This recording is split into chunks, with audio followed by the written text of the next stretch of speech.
I'm Greg Fossilman Raymer. In our last lesson, we looked at how selective aggression can work in your favor by forcing your opponents to make poor decisions. Now, we're going to look at a common mistake that can give your opponents extra information about the strength of your hand, the probe bet.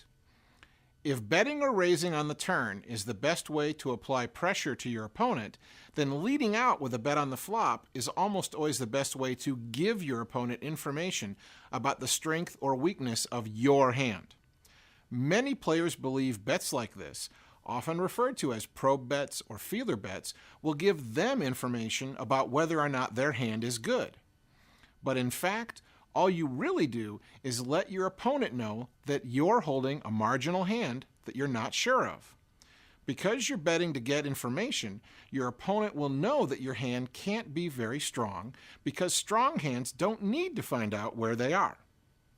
Let's say you're playing three-handed and you've called a raise from the big blind with ace-10 suited. When the flop comes something like ace-9-3 rainbow, many players think the best thing to do is see if their hand is good by leading out with a probe bet. But the problem is, if instead you had a hand like pocket aces, pocket nines, or even ace-king, you would rarely bet out here because you'd be trying to trap your opponents in the hand with a check to the razor.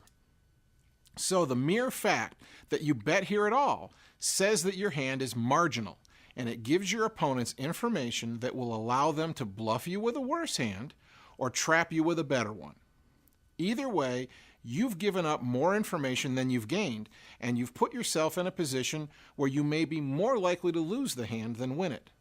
All in all, that's not a profitable play.